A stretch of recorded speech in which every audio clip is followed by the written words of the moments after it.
Good morning my dear friends. आज की इस क्लास में बेटा हमको बात करना है 2026 के बोर्ड एग्जाम के लिए सबसे वायरल जो आपके बायो का पेपर है, जो इस साल के लिए आपके लिए सबसे ज़्यादा वायरल चल रहा है, जिसके फंसने के या जिसका पेपर आने का सबसे ज़्यादा चांस है, वो आपका है बेटा सेट नंबर 348 सीजी का पेपर। ये सबसे ज़्यादा वायरल पेपर है जो इस साल आने के जिसके चांस सबसे ज़्यादा है। तो आज हम लोग बेटा इस क्वेश्चन पेपर को पूरा कर डिस्कशन करेंगे और डिटेल से इसका सोल्यूशन देखेंगे।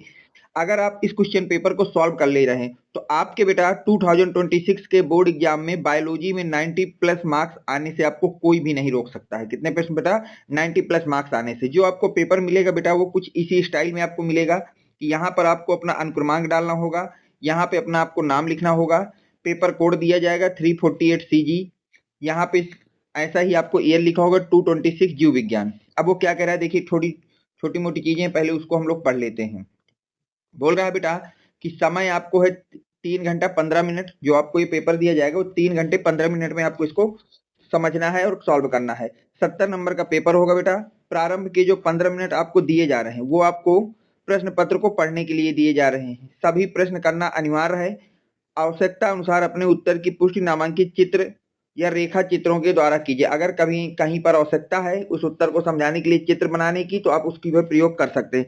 प्रत्येक प्रश्न के निश्चित अंक निर्धारित हैं और उनके सामने लिखेगा, और कौन सा क्वेश्चन कितने नंबर का है ये बात उसी क्वेश्चन के आगे लिखी गई है। तो अगर हम लोग बात करते हैं बेटा बहुविकल्पी क्वेश्चन की, तो हमको पता है कि हमारे बायो के पेपर में बेटा 4 बहुविकल्पी क्वेश्चन पूछे जाते हैं। सिर्फ कितने पूछे जाते हैं बेटा? 4। तो अब देखिए एक एक बहुविकल्पी क्वेश्चन को हम लोग समझेंगे। पहला क्वेश्चन क्या कह रहा है बेटा?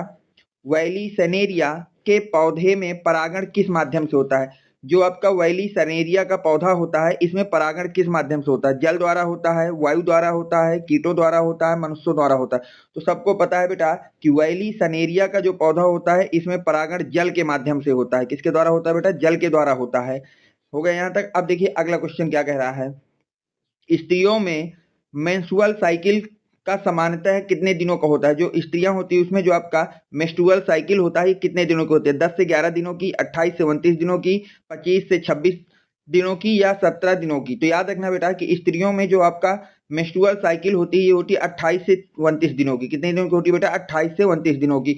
इसको नोट करिए। अगला क्वेश्चन देखिए क्या कह रहा है आपसे।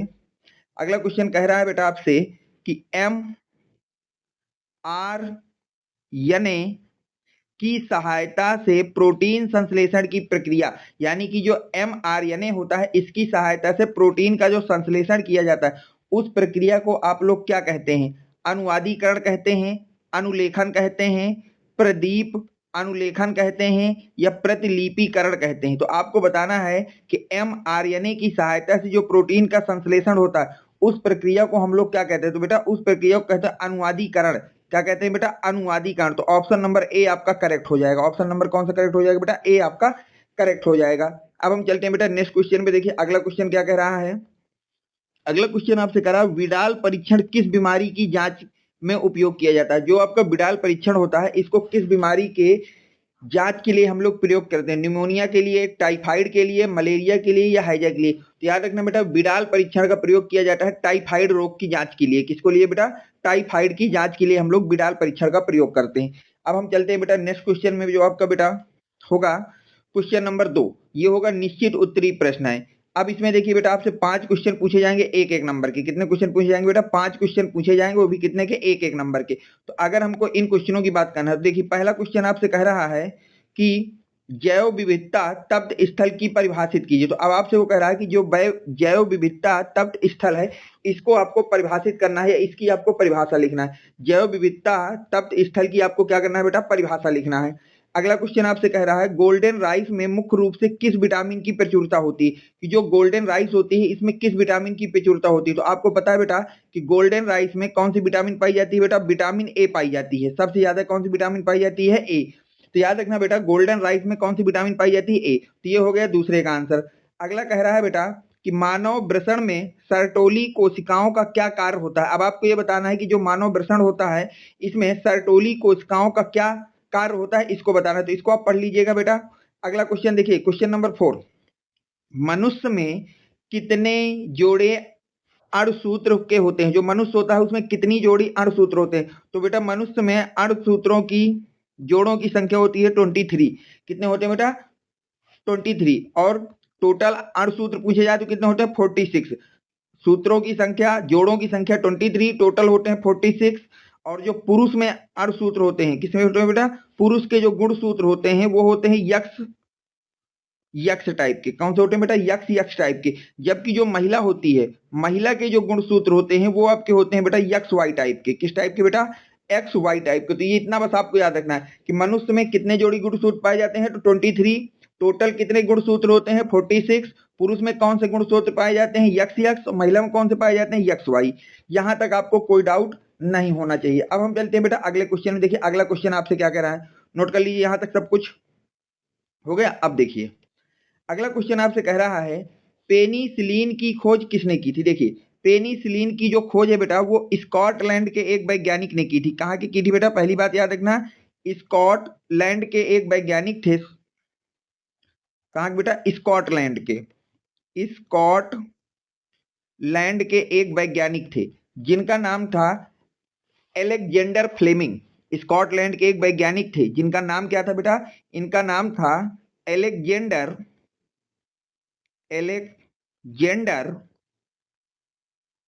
फ्लेमिंग। Alexander Fleming. इन्होंने बेटा पेनिसिलिन की खोज की थी। इन्होंने किसकी खोज की थी बेटा? पेनिसिलिन की खोज की थी। कब की थी? तो याद रखना बेटा 1928 में इन्होंने पेनिसिलिन की खोज की थी। पेनिसिलिन की खोज स्कॉटलैंड के एक वैज्ञानिक थे एलेक्जेंडर फ्लेमिंग ने 1928 में की थी। और कहाँ की थी ये बात भी याद रखना? लंदन में की थी बेटा। कहाँ की थी? लंदन में। लंदन में एक हॉस्पिटल है जिसका नाम था बेटा सेंट मैरी। क्या नाम था बेटा? Saint Mary hospital. Saint Mary hospital. वहां पर इन्होंने पेनिसिलिन की खोज की थी। इस बात को याद रखना, हॉस्पिटल। ठीक है, तो इतना यहां पे याद रखना कि पेनिसिलिन की खोज किसने की थी? तो किस देश के वैज्ञानिक ने की थी? स्कॉटलैंड के वैज्ञानिक ने की थी। उनका पूरा नाम क्या था? एलेक्जेंडर फ्लेमिंग था। कब किया था? 1928 में किया था। कहां किया था? लंदन में किया था। लंदन के एक अस्पताल में जिसका नाम था सेंट मैरी हॉस्पिटल। और इस खोज के लिए इनको नोबेल पुरस्कार भी दिया गया था बेटा। और वो दिया गया था 1945 में। इनको पेनिसिलिन की खोज के लिए नोबेल भी प्रोवाइड कराया गया था। बस इतनी चीजें याद रखना बेटा। यहां से बहुविकल्पी क्वेश्चन भी बना के वो पूछ सकता है, या इसी को रिपीट करके किसी दूसरे तरीके से भी आपसे पूछ सकता है। तो पेनिसिलिन की खोज किसने की थी बेटा? एलेक्जेंडर फ्लेमिंग ने की थी। कहाँ के निवासी थे? स्कॉटलैंड के थे। कब की थी? 1928 में लंदन के सेंट मैरी हॉस्पिटल में की थी। और इस खोज के लिए इन्हें नोबेल प्राइज कब मिला था? तो याद रखना 1945 में इनको नोबेल प्राइज दिया गया था इसकी खोज के लिए। उम्मीद है कि यहां तक आपको कोई डाउट नहीं होगा। अब हम चलते हैं अगले क्वेश्चन में। देखिए अगला क्वेश्चन क्या कह रहा है। अगला क्वेश्चन है बेटा अति लघु उत्तरीय प्रश्न, जिसमें आपसे 5 क्वेश्चन पूछे जाएंगे बेटा, और पांचों को आपको आंसर देना होगा। हर एक क्वेश्चन 2-2 नंबर का होगा। पहला क्वेश्चन क्या कह रहा है बेटा? चिकित्सकीय सगभरता समापन से क्या तात्पर्य? आपको ये बताना है कि जो चिकित्सीय सगभरता समापन होता है इसकी परिभाषा लिख देना है कि ये क्या होता है।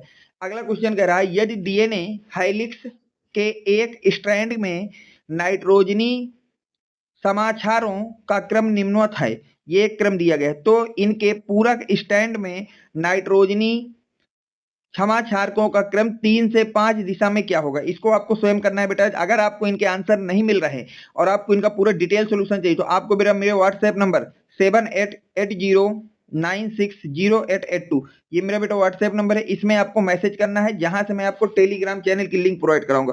वहां से जाके आप इनके सभी क्वेश्चनों के डिटेल सोल्यूशन देख सकते हैं।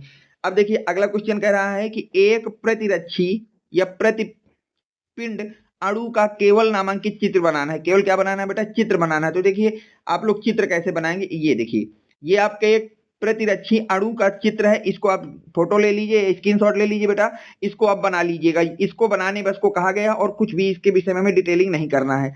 उम्मीद है यहां तक आपको कोई दिक्कत नहीं होगी।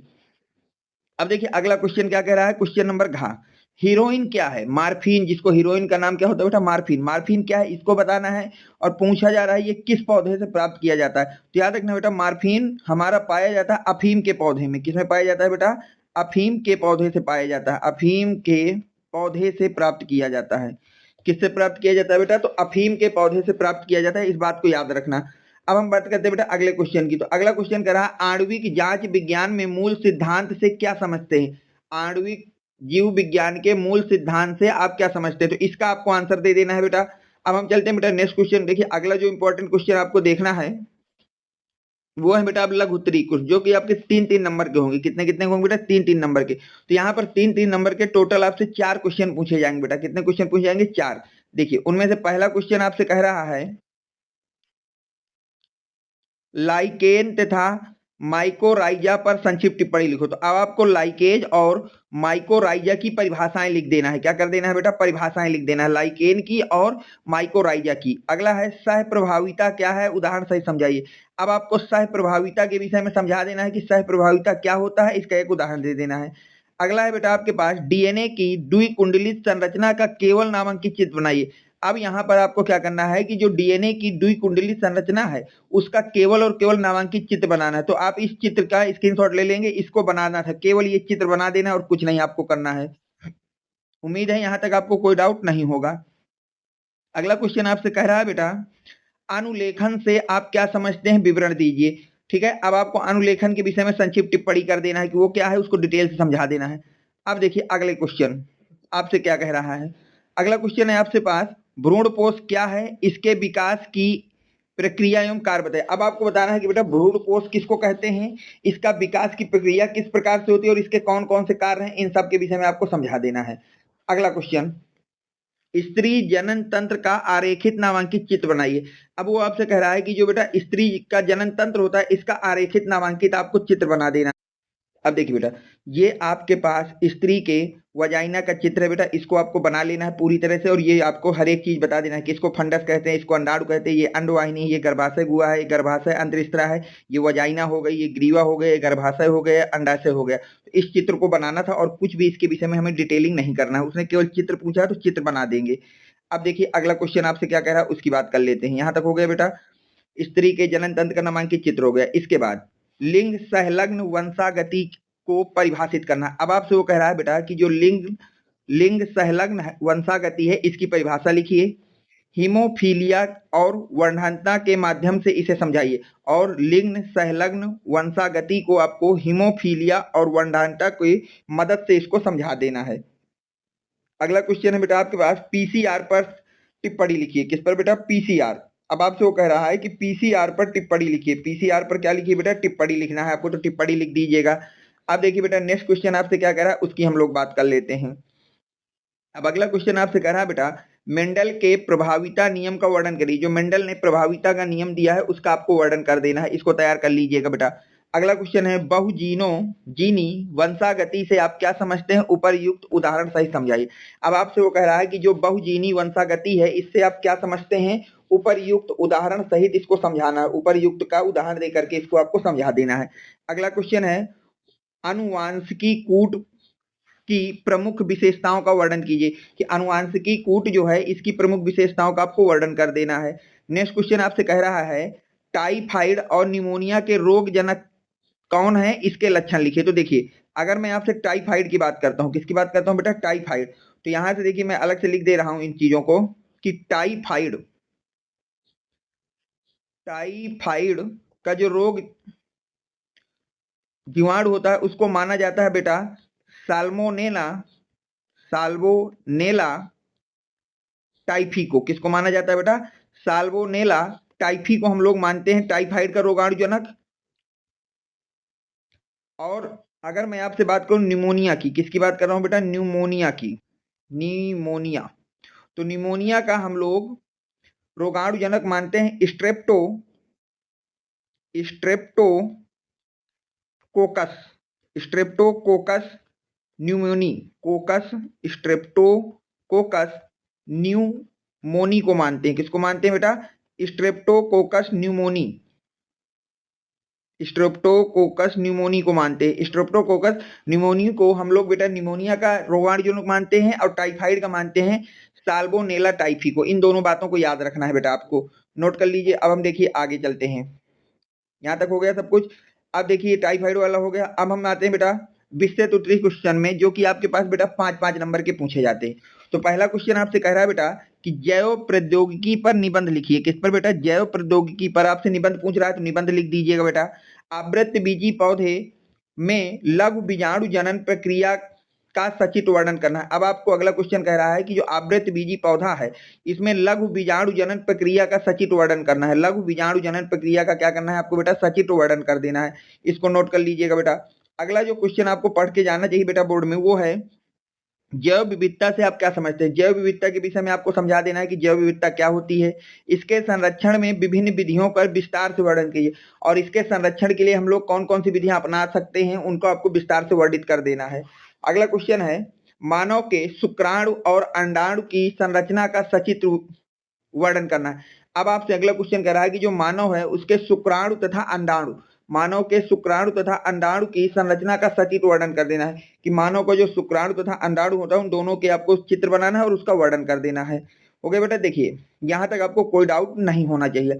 अब हम चलते हैं बेटा नेक्स्ट और लास्ट क्वेश्चन में। देखिए 9th है, वो भी 5 नंबर का क्वेश्चन होगा। इसमें 2 इंपॉर्टेंट क्वेश्चन है जो आपको तैयार करना है। वो है बेटा द्विसंकर क्रॉस का चेकर बोर्ड की सहायता से वर्णन करना है। अब आपसे वो कह रहा है कि जो आपके पास द्विसंकर क्रॉस है इसका चेकर बोर्ड की सहायता से वर्णन कीजिए। किसकी सहायता से बेटा, चेकर बोर्ड की सहायता से। अगला है अनुकूलन से आप क्या समझते हैं, जीवों में पाई जाने वाली विभिन्न अनुकूलताओं का उदाहरण सहित वर्णन कीजिए। अब लास्ट क्वेश्चन आपसे कह रहा है कि अनुकूलन से आप क्या समझते हैं कि अनुकूलन क्या होता है, जीवों में पाई जाने वाली विभिन्न अनुकूलताओं का उदाहरण सहित वर्णन कीजिए। तो ये बेटा आज की क्लास में मैंने आपसे पूरा का पूरा पेपर डिस्कस कर दिया है। अगर आप इस पेपर में बताए गए सभी क्वेश्चनों को आपको पढ़ के जा रहे हैं तो आसानी से आपके बोर्ड में बेटा बायोलॉजी के पेपर में आप 90+ मार्क्स ऑब्टेन कर सकते हैं। किसी भी तरह का अगर डाउट हो, कोई चीज समझ में ना आई हो तो आप कमेंट सेक्शन में लिखिएगा। अगर वीडियो पसंद आया हो तो वीडियो को लाइक कर देना, चैनल को सब्सक्राइब कर देना। Thanks for watching, next video coming soon.